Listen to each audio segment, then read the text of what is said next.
مکرم چودھری حمید اللہ صاحب کو ذکر کرنا چاہتا ہوں، جن کی گزشتہ دنوں میں وفات ہوئی۔ اور وکیل اعلیٰ تھے تحریک جدید پاکستان کے، صدر مجلس تحریک جدید انجمن احمدیہ تھے، اور اس سے جلسہ سالانہ بھی ایک لمبے عرصے سے۔ 7 فروری ان کی وفات ہوئی 87 سال کی عمر میں۔ انا للہ و انا الیہ راجعون۔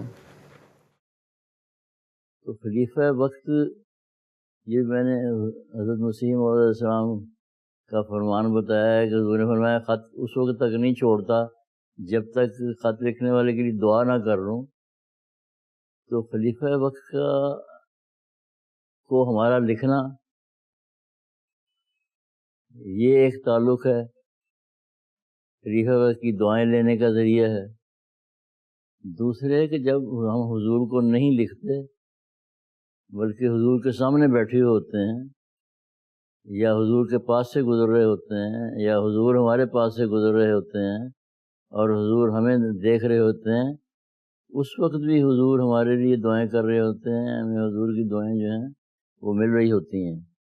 تو خلیفہ وقت جو ہے ان کے ساتھ تعلق خواہ خط و کتابت کا ہو، خواہ ان کی مجلس میں بیٹھنے کا ہو، خواہ ان کا خطبہ سننے کا ہو، خواہ ان کو دیکھنے کا تعلق ہو، یا ان کا آپ کو دیکھنے کا تعلق ہو، یہ سب ہمارے لیے بابرکت ہیں اور خیر کا موجب ہے۔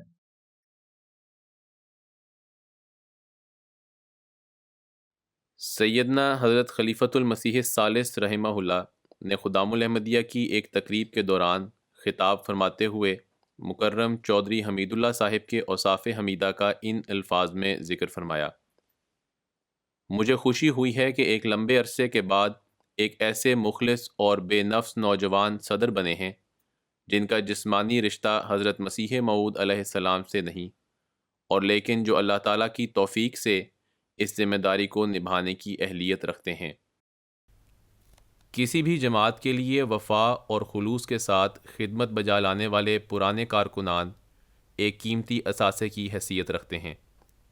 جماعت احمدیہ کو بھی اللہ تعالیٰ نے ایسے واقفین زندگی عطا کیے جو اپنی ساری زندگی سلسلہ الہیہ کی اشاعت اور سربلندی میں گزارتے ہوئے آسمان احمدیت کے درخشندہ ستارے بنتے رہے۔ انہی نایاب وجودوں میں ایک نام چودھری حمید اللہ ہے۔ عرصہ 66 سال سے سلسلے کی خدمت بجا لا رہے تھے۔ خلافت سے بے انتہا اخلاص و وفا کا تعلق رکھنے والے اور انتظامی امور کو باریک بینی سے دیکھنے والے انسان تھے۔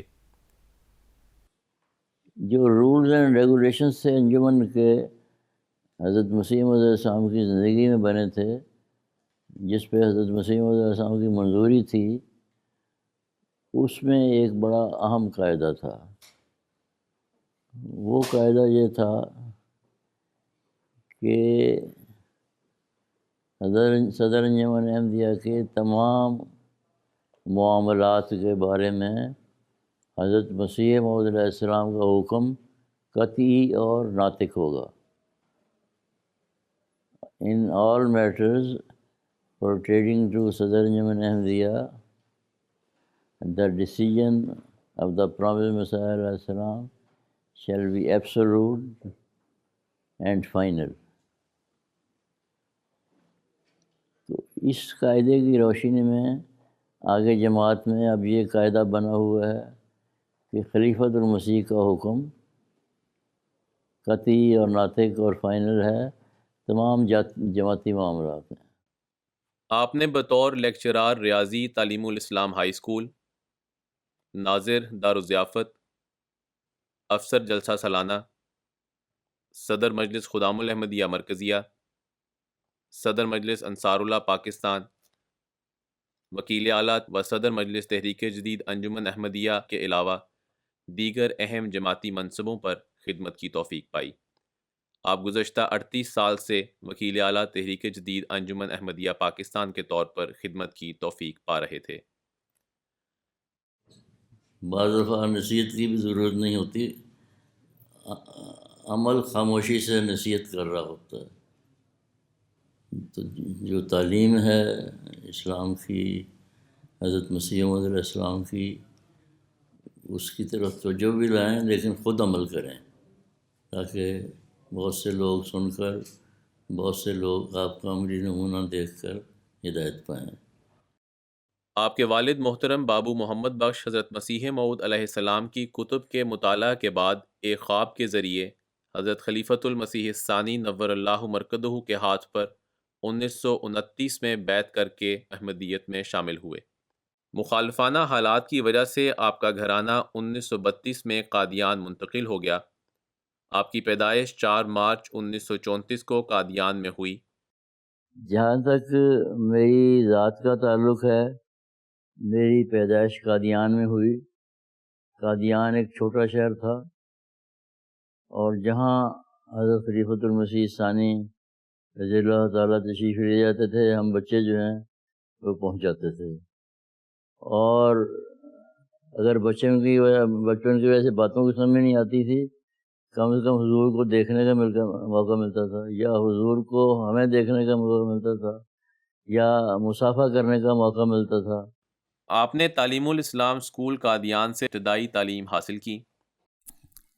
قادیان میں جو اسکول تھا وہ ہمارے گھر کے سامنے تھا، سڑک پار کرو تو آگے اسکول تھا.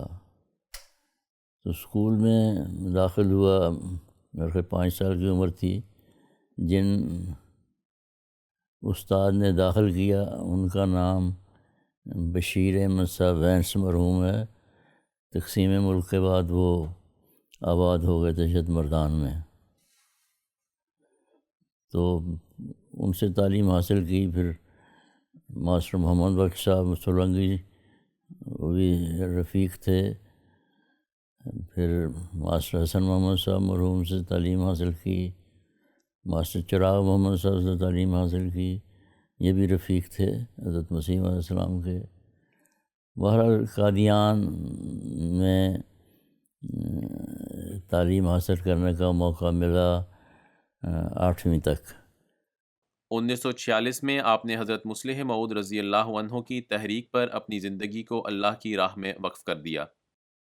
حضور سے ملاقات کا ایک موقع اس طرح میسر آیا کہ اس زمانے میں مدرسہ احمدیہ میں داخلہ 8ویں جماعت کے بعد ہوتا تھا.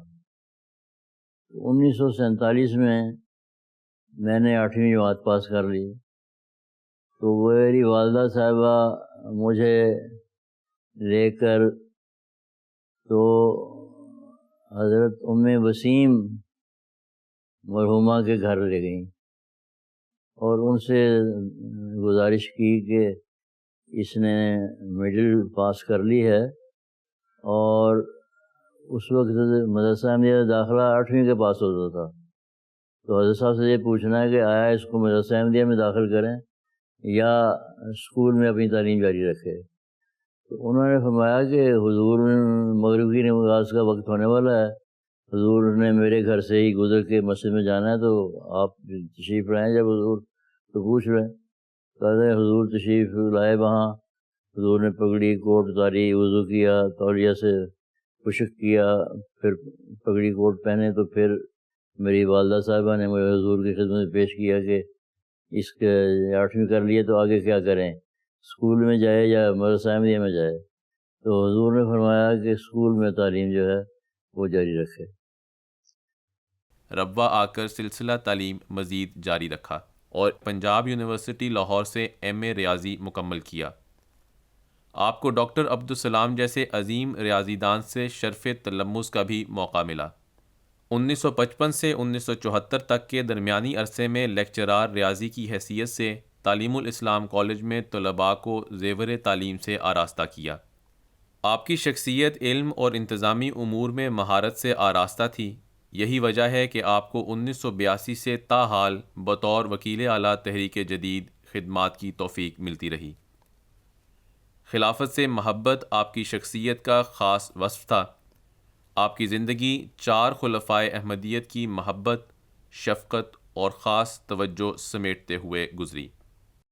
حضرت خلیفۃ المسیح خامس سید الطاہر بن نصر عزیز کا روز اول سے میرے ساتھ بڑا شفقت کا، محبت کا، احترام کا سلوک ہے۔ ایک اور چھوٹی سی شفقت، چھوٹی تو نہیں بڑی شفقت ہے، میں لندن گیا ہوا تھا تو حضور سے ملاقات کا وقت گیا تو لیا، تو جو باتیں پوچھنی تھی وہ پوچھ لیں، تو حضور نے اپنی دراز میں سے حضرت مسیح موعود علیہ السلام کی کنگھی جو ہے، جو حضور استعمال فرماتے تھے بالوں کے لیے، وہ مجھے نکال کے میرے ہاتھ میں دی۔ تو بہت بڑا تبرک تھا، اس کو دیکھنے کا موقع ملا، ہاتھ سے پکڑنے کا موقع ملا۔ یہ بھی ایک بہت بڑی شفقت ہے جو کم لوگوں کو ملتی ہے۔ میں وہاں موجود تھا، حضور کو خیال آیا ہوگا کہ اس کو حضرت مسیح موعود علیہ السلام کی کنگھی جو ہے وہ دکھا دیں۔ آپ کو زندگی میں ملنے والی سعادتوں میں سے سب سے بڑی سعادت مجلس انتخاب خلافت کا صدر ہونے کی صورت میں ملی۔ 99 میں مرزا خورشید احمد سے مرحوم اور خاکسار لندن گئے تھے حضور کی طبیعت کا حال پوچھنے کے لیے۔ کچھ ہمیں تھوڑی سی الجھن بھی تھی کہ حضور جی نے پوچھے بغیر ایسے کہ آ گئے ہو، یہ حضور نے پوچھا بلکہ اپنی بیماری کا حال وغیرہ بتایا۔ جب یہ قواعد، بہت سی کارروائی تھی ان کی، پہلے ڈرافٹنگ تھی، پھر جہاں ایک شورا ربے میں مقرر کرنی تھی، پھر اس شورا نے قواعد کو دیکھا، اس نے سب کو ریکمینڈ کیا، پھر حضرت صاحب نے اوکے کیا، پھر یہاں آیا کہ انجمن میں بطور ریزولوشن ریکارڈ ہو۔ تو جب ہم واپس آنے لگے تو حضور نے ایک بات فرمائی کہ الہی تقدیر آپ کو لے کے آئی ہے۔ دوسرے جب ہم گئے تو قواعد زیر غور تھے، تو حضور نے فرمایا کہ اللہ تعالیٰ نے مجھے بتایا کہ ابھی کچھ وقت باقی ہے۔ 99 میں حضور نے بتایا کہ اللہ تعالیٰ نے مجھے بتایا کہ ابھی کچھ وقت باقی ہے۔ حضور کی وفات اس کے 4 سال بعد ہوئی۔ واقفین زندگی سے آپ کا ایک خاص تعلق تھا، انہیں گاہے بگاہے ان کی ذمہ داریوں سے آگاہ فرمایا کرتے تھے۔ ہمیشہ خلافت احمدیہ سے محبت، اخلاص، وفاداری اور خلیفہ وقت کے ہر حکم پر من و عن سر جھکانے کا درس دیا کرتے تھے۔ حج کے دن بنیاد رکھی گئی مسجد مبارک کی، اور ابراہیمی دعائیں بیت اللہ کی تعمیر کے بعد جو حضرت ابراہیم علیہ السلام نے کی تھی، ان کو بار بار دہرایا گیا اور دہرانے کی تاکید کی گئی۔ بنیاد کس ترتیب سے رکھی گئی وہ آپ کو ذہن نشین کروانا چاہتا ہوں۔ یہ ترتیب جو ہے یہ حضرت خلیفۃ المسیح ثانی رضی اللہ تعالیٰ عنہ نے خود مقرر کروائی۔ بنیاد میں حضور کھڑے ہوئے، اس کے بعد لائن جو تھی وہ بنیاد رکھنے میں شریک ہونے والی ہوئی تھی۔ تو حضور کے بعد خاندان حضرت مسیح علیہ السلام کے افراد تھے، اس کے بعد حضرت مسیح علیہ السلام کے صحابہ تھے، اس کے بعد واقفین زندگی تھے، اس کے بعد جماعت کے لوگ جو بھی آئے ہوئے تھے اس وقت وہ تھے، آخر پہ مستورات تھیں۔ تو جو کنکریٹ کی مکسنگ ہے وہ جب ہو جاتی تھی تو عورتیں اس کو پاس آن کرتی تھیں مردوں کو۔ تو جو جماعتوں کے افراد تھے ان کے پاس وہ مکسچر آتی تھی تگاری میں، اس کے بعد واقفین زندگی کے پاس آتی تھی، اس کے بعد صحابہ کے پاس آتی تھی، اس کے بعد خاندان حضرت مسیح علیہ السلام کے افراد کے پاس تھی، وہ پھر آگے حضرت صاحب کو دیتے تھے، وہ بنیاد میں ڈالتے تھے۔ اس میں جو بات میں آپ کے پوائنٹ آؤٹ کرنا چاہتا ہوں وہ یہ ہے کہ حضور نے واقفین کو صحابہ کے بعد کھڑا کیا۔ تو واقفین کا جو مقام ہے وہ ان کو بتایا کہ ساری جماعت جو ہے وہ ادھر پیچھے کھڑی ہے، تم صحابہ کے قائم مقام ہو، اس کو یاد رکھنا ہے. آپ ایک نفیس طبیعت، شریف النفس ہستی، خاموش طبع لیکن نہایت محنت اور جاں فشانی اور باریک بینی سے مفوضہ امور بجا لانے والے واقف زندگی تھے. اللہم نور مرقدہ وادخلہ فی اعلیٰ علیین. ان کے ساتھ میں نے کام بھی کیا ہے اور بڑے نرم انداز میں سکھایا بھی کرتے تھے یہ کام. پھر جب ناظر اعلیٰ بنا ہوں تو اس وقت بھی 11ویں مقامی، تو اس وقت بالکل ان کا اور رویہ ہو گیا. نہایت اطاعت کے ساتھ انہوں نے وہ وقت بھی گزارا، اور خلافت کے ساتھ تو پھر انتہائی وفاداری کے ساتھ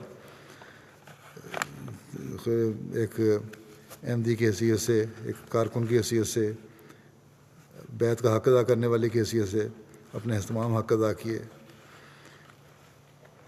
خلیفہ وقت کی ہر آواز کو اور ہر حکم کو بڑی سنجیدگی سے لیا، اور حرفاً لفظاً نہیں بلکہ حرفاً اس پر عمل کیا. کبھی کوئی تعویلیں نہیں دیں کہ اس کی یہ تعویل ہوتی ہے، یہ تعویل ہوتی ہے. جامعہ جونیئر سیکشن جو تھا علیحدہ ایک عمارت تھی. ایک زمانے میں نے ان کو کہا کہ اس کو میرا خیال ہے کہ زائد خرچہ ہے، اس کو ضرورت بھی نہیں ہے، اب مدغم کر دیا جائے بڑے جامعہ میں سینئر سیکشن میں. تو اس کو وقت ان کی کچھ ریزرویشن تھیں، کچھ اور بزرگوں کی بھی تھیں. میں نے رائے مانگی تھی تو انہوں نے اپنی رائے دی کہ نہیں ہونا چاہیے. لیکن جب بعد میں نے فیصلہ کر دیا تو بغیر کسی چون چرا کے فوری طور پر اسی وقت عمل درآمد کروا کے، میرا خیال تھا چند دن لگیں گے، 24 گھنٹے کے اندر اندر اس پر عمل درآمد کروا کے مجھے رپورٹ بھی دے دی کہ یہ سب کچھ ہو گیا. اللہ تعالیٰ ان کے درجات بلند فرمائے اور خلافت کو ان جیسے سلطان نصیر ملتے رہیں.